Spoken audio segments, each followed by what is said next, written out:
afternoon, everyone. My name is Joanne Moltz. I'm with Group Travel Odyssey, and we'd like to welcome you to our first ever broadcast of Convos with Colleagues. Now, I must say, some of you are probably wondering, what is Convos with Colleagues? We've created this session as an opportunity for us who are all passionate and care about elevating the awareness of group travel in our industry so we can stay connected with fellow colleagues and friends, learn about what's happening in our industry today, and learn a little bit more about one another. So with that said, I'd like to introduce you to our first guest who probably really needs no introduction, but I will say this. This individual is currently the chief strategist, and I'm going to read this bio out loud for you all, at the Tourism Academy and the host of Business Class podcast, which is sponsored by Group Travel Odyssey. As the chief strategist for the Tourism Academy, this individual brings over 20 years of experience. Yes, and he started when he was like 11 years old, working with tourism businesses, different associations, and stakeholders throughout our entire industry to provide them with different business solutions to help them continue their goal in growing their businesses and their associations. So with that said, my last comment would be is one thing that I've always appreciated about this individual is that he always delivers a unique perspective. So at this point, I'd like to introduce you all to Steve Ekstrom. Hi, everyone. Great to be here. And Joanne, I appreciate you pointing out that we've known each other for about 20 years. It's actually a little over 20 years now. Fantastic. And we were both 11 at the time. Wonderful. Well, I'm so happy that we are the same age.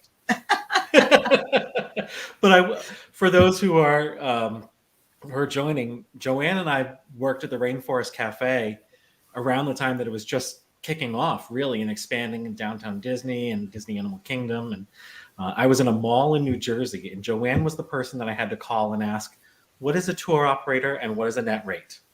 Oh, he's very kind. Very kind. That's how green I was. And look at you teaching the world now. So you've come a long way, as we all have. So I'm just trying to impress my mom. Oh, well done. So we all know that so much has happened over the last year or 2 years. So if we could ask you this, kind of, what have you been up to at this time in your life?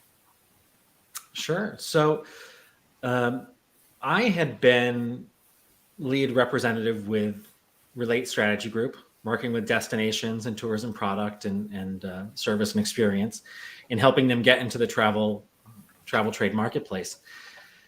When COVID hit, of course, every destination, every organization in the travel industry came to a screeching halt. And it was a wonderful opportunity to take some projects and some ideas that had been on our back burner and bring them up to the front. The Tourism Academy was one of those projects. So spent about a year and change building out the technology that allows us to deliver online learning on demand and in-person training with more than 70 qualified instructors to people who are in the tourism industry. And that training comes in a few different forms. There's courses that individuals can take on their own. There are certification credentialing programs that organizations can offer to their people, and we deliver that and verify it independently. There's product training so that destinations and experiences can teach travel agents and tour operators about their product. And last but not least is tourism ambassador training, which allows destinations to build alignment with their stakeholders in their community, to teach relevance so that people understand how important tourism is to their community, and to improve the quality of service that they deliver to visitors, so that they have longer stays and more repeat visitation. And that's the tourism ambassador training. Well, in our industry these days, we know more than ever, it's very important to get out that message about how important travel is for everyone, but especially how group travel makes such a difference in people's lives and experiences, and the fact that it's very different than an individual traveling. The experiences might be similar, but at the same point, when you're with a group of people, there's different type of service needs as you were talking about with the ambassador program as well, different type of service needs for taking care of a group of 100 versus a party of 2. So to me, what you're delivering in your programs is something that's very well needed across the board. And I think that many that are tuning in with us today would agree with that. I think a great example of that difference, and sorry for interrupting you, but a great example of that difference is, how long does it take for you and I to get from our hotel to a Broadway theater on a night when we have show tickets? It doesn't take but a 5 or 10 minute walk. But if you have 100 people or 150 people, that's an operation. And, that takes 2 or 3 times the amount of minutes, just because it's a different beast. It's a different animal. So, it's good to work with people who understand the group travel market. And you and your team, you're right up there on that. So kudos to you. Yeah. Well, we're all doing the best we can, right? So I'd like to ask you this. So with the Tourism Ambassador Program, is it a matter of training them on what to expect, but also then elevating them to a level of how they can help influence and spread the message to others? Well, every destination has different goals. What we've found to be common is everybody wants their tourism ambassadors to understand how to deliver great customer service. How to meet the needs of the visitor that's coming in the door. So understanding visitor expectations. Every destination that we're working with wants their ambassadors and their frontline people at the hotels and restaurants and taxis and everything else to know what resources are available so that they can give people better recommendations. How do you find restaurants when you're in town? Yes, you can go on Yelp, but your CVB also probably has a list somewhere that they want you to refer to. So it really is unique to the needs of that destination. Some destinations might want to teach people how to handle some challenging questions that they might get about the destination. Mm-hmm. Others might want to give everybody historical context so that they can actually lead tours in the area. So it really depends on the needs of the DMO. So it's interesting to me, right? And we're talking about people and transition and change and, the world these days and what has transpired. But why this product or service and why now? So again, my experience with education in the industry was that I was being subjected to webinars, subjected to workshops, and the education was being offered by people who were already in our room. There was nothing new. There was nothing fresh. There was nothing that was working to elevate the industry as a whole. Every organization was operating in its silo. It was the same speakers here, there, and everywhere else. And most of them were people trying to assert their expertise, people who didn't understand what it meant to actually teach and engage adult learners. So that's where our specialty came in. That's where our work really shines, in that we work with instructional designers, we work with business psychologists to make sure that education is at the forefront and is the deliverable. We don't lecture at somebody. We let them understand and absorb the content and the information at their own pace. Self-discovery is a key part of what we do. And you're going to hear my dog Rudy in the background any moment. That's fantastic. Does Rudy like to travel with you? Rudy better like to travel with me. I am about to embark on a 2-year travel adventure with Rudy and I, visiting all over the Americas, the Caribbean, you name it. Part road trip, part island hopping, part flying, and it's going to be Rudy and I for the duration. It sounds like that's really going to be a unique journey. Are you to be able to share that with us along the way? As long as I stay out of jail, yes. So that's your goal for the trip. I mean, it's my goal in life, What is the line? It's to be just clever enough to amuse people, but stay out of jail. And there you have it. Well, at least Rudy will be there for you one way or another, right? Yeah, Rudy's a good travel bud. No, he loves to travel. He He appreciates sitting in the front seat every opportunity he gets, which is sometimes awkward because his head is bigger than mine. Oh my Lord. Oh So come on, gosh. Well, Gary. that'll be great. So when do you all plan on hitting the road with your adventures? Within the next 3 weeks. So the first part of the adventure is going to be a road trip, RV style road trip. I'm in Florida right now, so I'll be visiting up through Savannah and parts of Georgia and parts of here in Florida, and then meeting up with my family for the holidays, probably skipping down to the Caribbean for a week or so before Christmas, and then opening presents with my 10-year-old niece.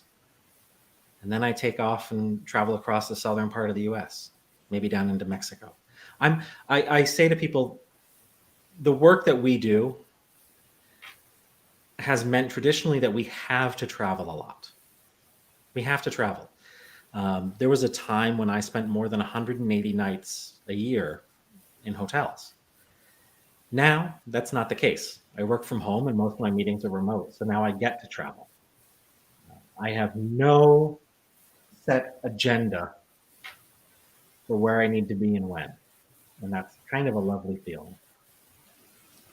Well, and from what you're saying, and from what you offer to our industry, of course, your time and talents, but overall, it sounds like you'll be able to continue with your business practices while you are out on the road. What is the best way for people to be able to reach you and to find you? Oh, well, if you find yourself in a place of poor life choices that smells like bleach and regret, I'm probably somewhere nearby.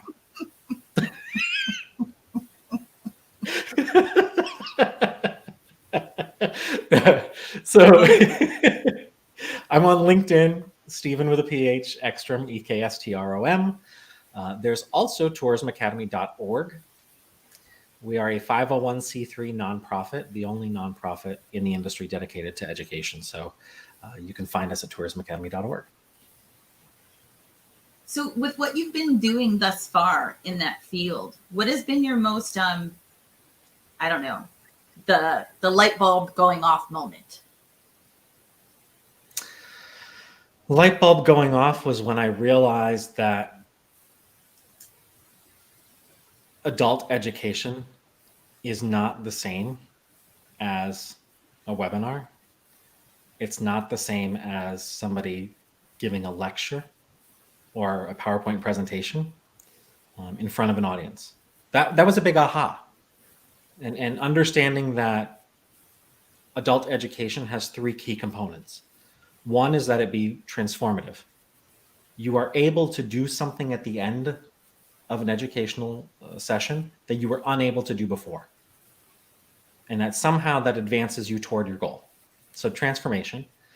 The second is that it be engaging.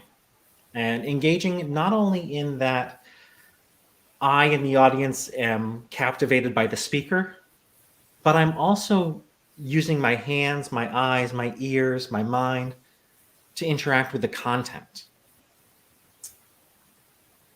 And the third piece is that it be accessible. And accessibility really takes two forms. One being that the content is presented so that people with varying different learning styles can capture it. Some people are audio, some people are visual, some people are tactile. So making sure that the education meets them on all of their needs. And accessibility also in that the training needs to be available to as many people as possible where they are and when they need it. I give an example of a DMO that has about 1,500 companies that are members. Each one of those companies has roughly 10 employees, and they have about 2 contacts at each company. So when they're going to host a workshop or a training session, they have 3,000 people that they email, potentially 15,000 people in their audience. By the time they get through the open rates, who's interested and who's available, they end up with 8 people in a room for a training that could have benefited 15,000 people. It's a tremendous waste, and it's all because they don't provide the education in a way that's accessible to all the people. And we've really taken that and changed that by making all of our training available online and on demand. Well, I have to say, when you went through those numbers, I mean, that really makes an impact, right? I mean, It does. just to think about the time, the resources, and when I say resources, I say human and financial, to typically reach all of Yeah. those people and train all of those individuals. So the fact that you're providing it in a way that's accessible to people in different places, different time zones, whenever they do need it, that's pretty incredible. We're working with a client right now that every month delivers a 3 to 4 hour workshop. Mm-hmm. So that takes roughly 10 to 12 hours of staff time every month to deliver the same workshop over and over and over again. And the only people who can attend their workshop are the people who are available at that place at that time Fine. and who have transportation and the availability. What we've done is created transition their program to an online course so that it can be shared with all of their stakeholders and people can take it on as part of their new hire at a hotel or as part of their onboarding in a restaurant, or everybody at this community center can take it together. And we're talking about a 5 to 10 fold increase in the number of people who can participate. Once again, the numbers just, they make such an impact when you really think about it. And, when we're talking about a day and age right now where we know the whole world is short staffed, and so many people, especially in hospitality, are taking on not only their initial role, but 10 other roles. What you're offering to the industry is really, it's transformative. It's a helping hand. It is a solution, right? Yes. To many of the needs that are out there, in whether it's training, understanding, once again, overall educating people on how to service their clients, their guests, and the industry. And I think that Group Travel Odyssey and my understanding of your organization and mm-hmm. what we do here at Tourism Academy both come from a very similar place. And that is people looking around and saying, dear God, there has got to be a better way to do this. And when you know better, we should do better. And I think that the last 18 months in COVID really gave people an opportunity to say, okay, well, we know better. We should do better. How are we going to do that? And let's put that into place. It took us about a year to build out the technology. I think the timeline was fairly similar with your organization. Yes. And why do that? Because we want to do it better than it's been done in the past. And sometimes that means ditching everything that you did before and starting fresh. Right? It's erasing that whiteboard and going forward. Oh my gosh. So, yeah. You and I spent a few minutes catching up yesterday, and I asked you this question, and I think it might be very... No, I won't make out with you.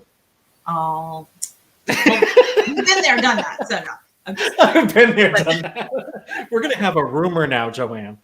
Hey, we all know the tour and travel industry. Clearly understands that is not the case. Yes, it's better to be talked about, right? There's no bad press. This is true. It's true. But in saying that, as we were catching up a little bit yesterday, I did ask you the question, and I think for folks that are tuning in, they might be interested to hear this. I asked you, I said, do you find that you challenge the norm? And I loved your response. It was a good question. And what I find is that I can understand the norm and I can see a better way. It's a very mechanical way of thinking. Piece A makes piece B work differently when piece C is involved. And if you can tie all those things in together, you find better ways to do things. And where I challenge the norm is in saying that there's no benefit to us to keep doing it the same way over and over again if it doesn't help us be in a better place tomorrow. Well, and I think that goes back to what you were saying just a few moments ago. We know better. Let's do better. So Yeah. you challenged that norm and you clearly acted upon it to provide what you're offering to the industry. So Yeah. so you gave kudos to Group Travel Odyssey. So kudos to you as well, Mr. Ekstrom. Woot woot. Woot woot. So you've got so much going on, clearly, personally, professionally. So I have to ask this question: what inspires you? What makes you move? I am a lifelong learner. I love to learn. And I tell people this all the time, like even in like a dating profile, what are your hobbies? Like, I don't care what I'm doing so long as I get to learn something new. And that's one of the things that drives me and what I do and how I approach life. It's one of the reasons that the Tourism Academy's Business Class podcast is so interesting to me, is that I get to learn about new people and new places and, you know, people with wacky jobs and weird backstories. And, you know, I interviewed more than 50 people this year, and not one of them said that they dreamed to work in tourism. Somebody may have said they wanted to be a travel agent, but nobody, Okay. you know, ever set forth to have a career like this. And I think that that's something to learn, you know, and to learn all those little stories. Yeah, that's great. It's great to me. I'm feeling a book coming from you in the future. Yeah, it's probably a comic. Well, it won't be boring. Oh gosh, no. No, it wouldn't be. I probably should have taken better notes when I was in my 20s. However, I feel bad for today's young people who have Facebook and Instagram receipts for every stupid thing that they do in their 20s. Because some of us managed to get by without too much evidence. Well, there we have it. Right. And here we are. Going back to accessibility. Yeah. I can only imagine. So it just makes me think with the journey that you're about to embark on, and you know what you have going on with your business as well. Is there some place that you would like to go that you haven't been in your journeys? I know you have shared with us that you are a lifelong learner, but somewhere on your big bucket list that would just take your breath away, where you'd be like, yes, I'm doing it. So one of the best things about working in this business is meeting people from all over the world. And it comes from a very sincere place when any one of us says, you know what, come and visit me. Come see my area. Come enjoy my hometown. And part of that bucket list is finally being able to say yes to all of these extended welcomes that I've received over the years. Personally, I mean, I've flown over the Grand Canyon God knows how many times, but I've never actually gone down into the Grand Canyon. Okay, well, I'm going to do that. Machu Picchu. Yeah, sure, check that off the list. Colombia, why not? Visit some cool artsy towns in Mexico. Yeah, sure, let me check that out. Or, you know, I've spent an extra few days in this city or that city with my work travels over the years, but how about spending a week there? Or how about getting away from the city and going an hour and a half north of Quebec and staying in a camp up on some river or some lake? You know, why not? And those are the things that I say are really on the bucket list, is to explore and to share quality time with people who make a difference, and people who make a difference, not just in their work, but who make a difference in the lives of those around them. Right? Because everyone People who would refer to me as tolerable. Oh my.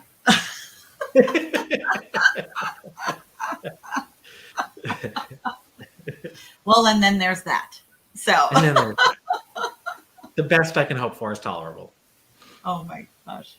Well, for those that do tolerate you, in all of your experience, um, and with what you're doing, now, is there something that a moment where a a guest, a client, whatnot, whether they were, an attraction, an association, a tour operator, brought something to your attention about you that just wowed you in the fact that, they're like, Steven Ekstrom, yeah, he's tolerable, but you are X guy in our industry.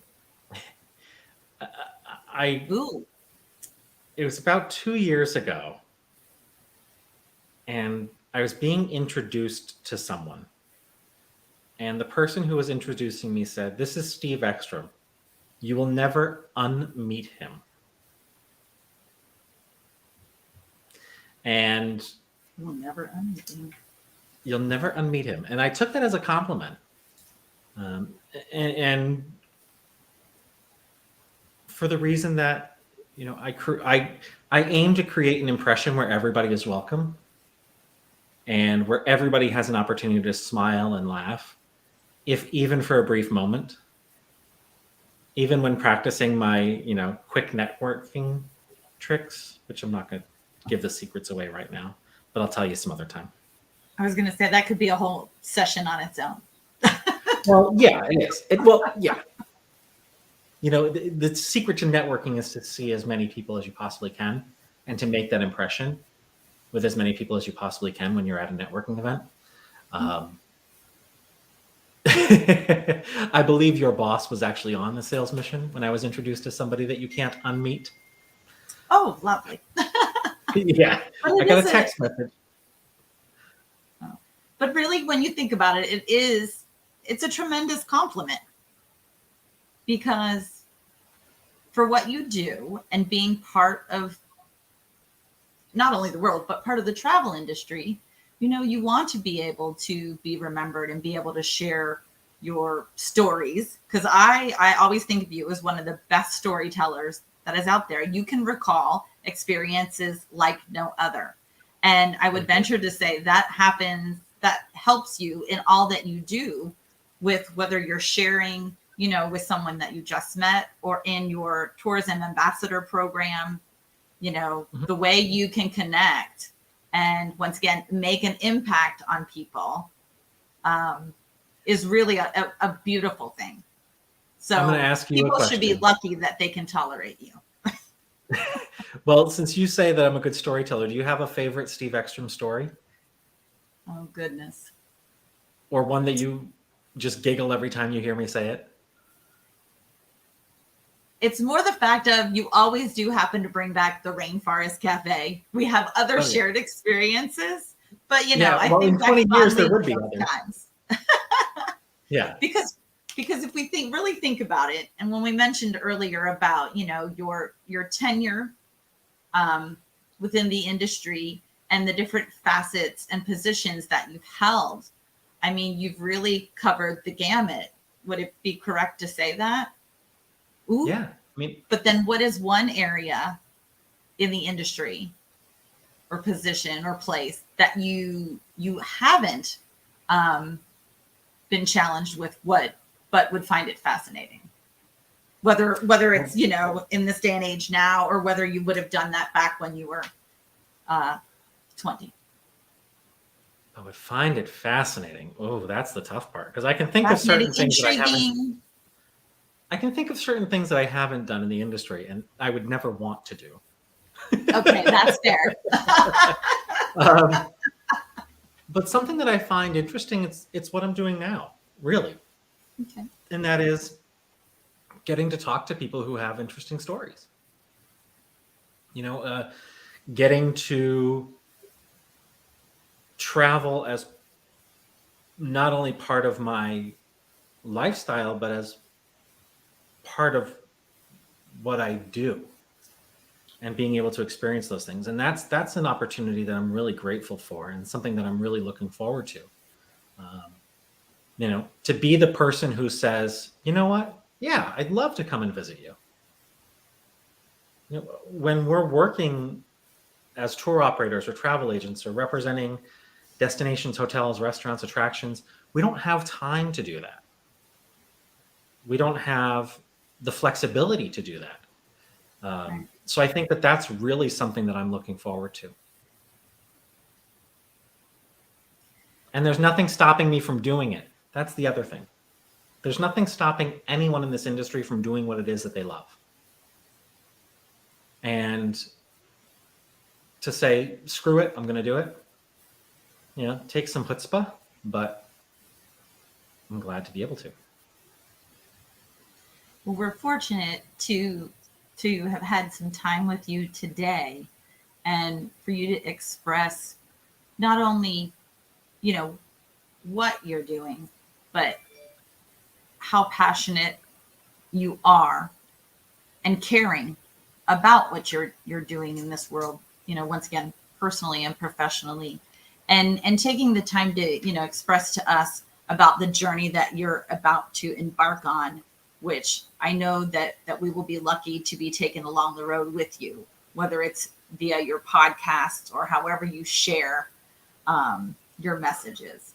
So I like to think about when I was little, and we would be driving down the highway, and there used to be billboards everywhere, and stopping at a well-known, very group-friendly restaurant location. But once again, I was with my family of 6, but we would follow the Cracker Barrel map and go and dine from Cracker Barrel to Cracker Barrel. But we would look for those billboards. Mm-hmm. And with the journey that you're about to take, you're going to see plenty of billboards. And I'm just wondering, if you were to have a billboard, what would it say? A billboard about me. About you. Or something that you'd want to share. What would that be? If you could have a billboard with anything on it, what would it say? It costs nothing to make somebody else smile. Very nice. It costs nothing. And when given the opportunity, the joke at my own expense is far more valuable than a joke at somebody else's expense. And if you take yourself too well, now this is going to be a very long billboard, but there's no like point a in 3-second read. I'm just saying, there's no point in taking yourself too seriously. There you go. I thank you for sharing that with us, and I hope that wasn't a question that made you think too much, but your answer that you shared was very poignant, and I think that is a message that resonates with so many today, as well as in the past, but even more so today. Well, when you look around, people fail to realize the impact they have on each other. And if all it takes is to say hello and how are you and be sincere in wanting to hear the response to make somebody else feel welcome and feel appreciated, why not? And that's part of what I love about working in hospitality and tourism, is that our job is to welcome people.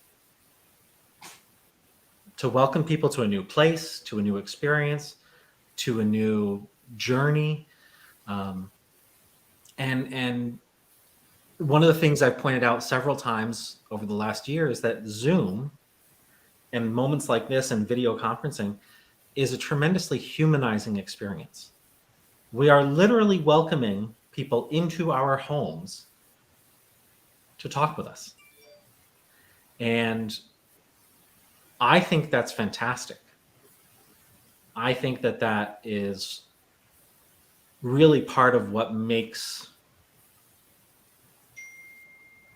industry special and what makes travel special. Now, whenever you visit somewhere, you're being welcomed into that city. You're being welcomed into that destination or that home.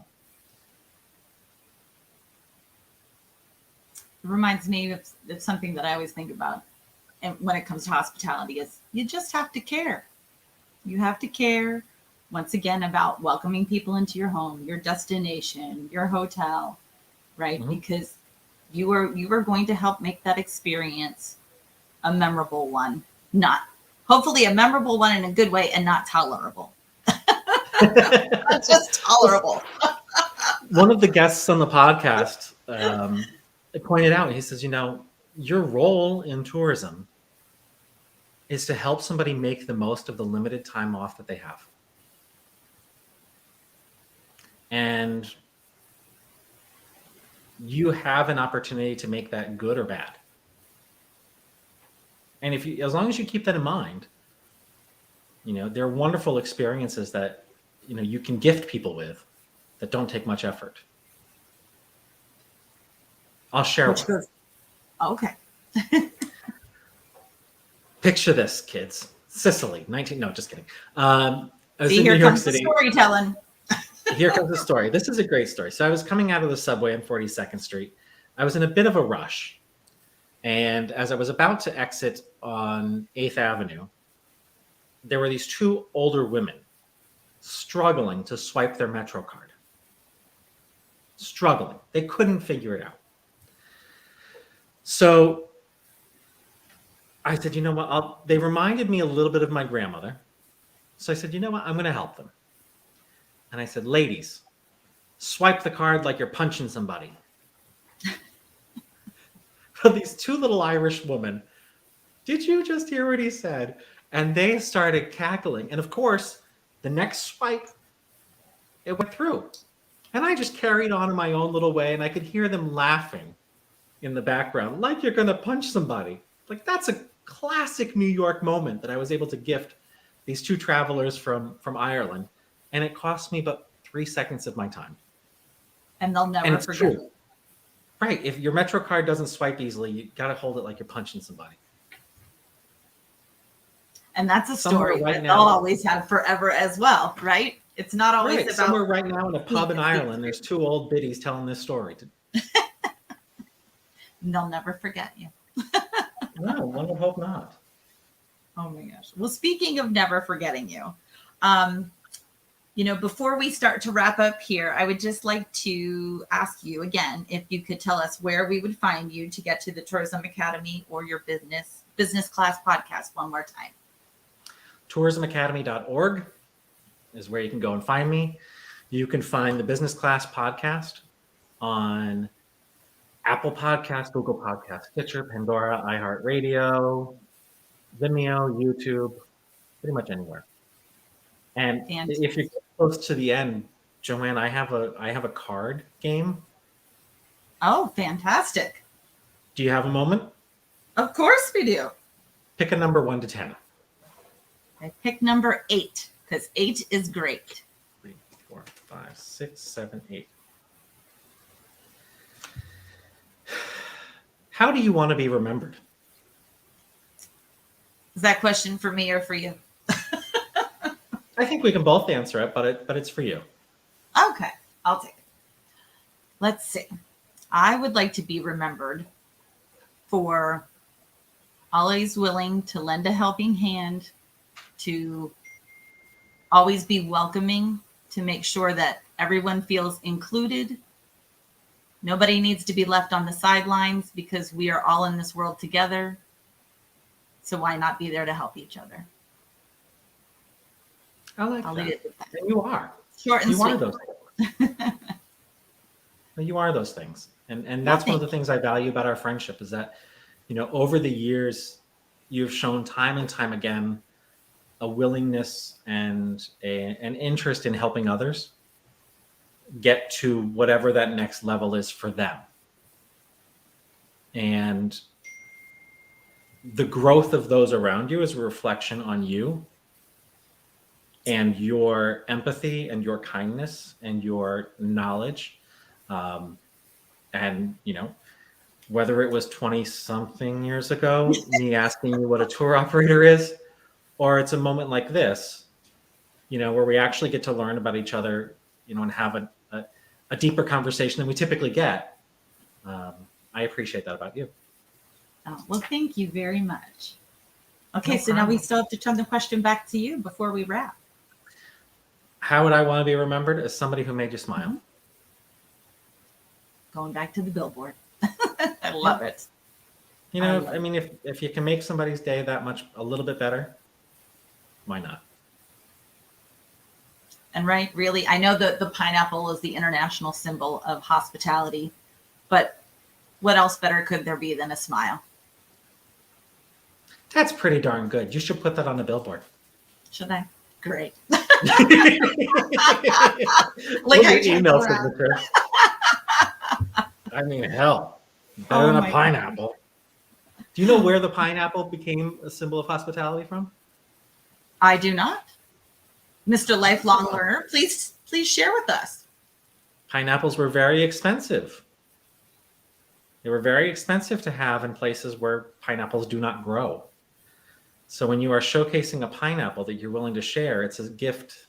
It's a willingness to share an expensive item with other people. So if you were living in New England during the time of the triangle trade, or when the shipping industry was big in these old wooden boats and sailboats and whatnot, to get a pineapple was really an accomplishment and a symbol of wealth. And to share it with others and to display it, to share with others, is a symbol of welcoming. That is so helpful and speaks yet again to the fact that you're sharing your knowledge with others. And now I can tell you how to think ahead too. Wait, what was that? I can tell you how you shrink ahead too. Should we go into that? Let's do it. Well, one of my previous career incarnations was as the director of sales and marketing for Ripley's Believe It or Not, and the anecdotal title that I had was a curator of superstition. So the tribes in Central and South America that were known for cannibalism and or head hunting believed that the spirit and the power of the individual resides in the head. So when they would get into a battle or war, it was important to keep the head of the person that they conquered and to preserve it in a process that they called the sansa. So you peel the head off, you peel the skin off the skull, you fill it with hot sand and stones and rocks and stuff to evaporate the water. And you have to constantly reshape it so it maintains its shape as a head. And then you rub oils and certain leaves and stuff on it to preserve the skin as leather. And that's how you shrink a head. And that's how you shrink a head. And I bet anybody that's tuned in to watch us today or is listening, this was not something they thought they'd hear today. Didn't see that coming, did you? Again, nope. Now, another interesting fact about shrunken heads is that during the time of early, I will say explorers, although that's not the right word, but the time of people like Robert Ripley and these people who are traveling around the world and documenting it and being able to share those stories and those videos, shrunken heads became such a travel collectible, such a valuable souvenir that people would show up missing from pubs in port cities. And a lot of the shrunken heads that you find available now or in museums, some of them, or a good number of them, are not even human heads. They're animal. What are they? Animal pelts. What are they? Animal. Some sort of animal. Because if you can take the leather and you can reshape it, it looks like a head. And you know how you can tell if a mummy is real? Go on. You taste it. No. Why? No. Well, Is that true? Certain spices and oils and things that have a very unique and distinct flavor profile and scent profile were used in the process of preserving mummies. I'm not going to do it. I was going to say, I'm not going to add that on my list of things I want to do in life. No, it's not going on my LinkedIn profile either. Nope, afraid not. Oh my. So with that said, I'm not really sure where to go.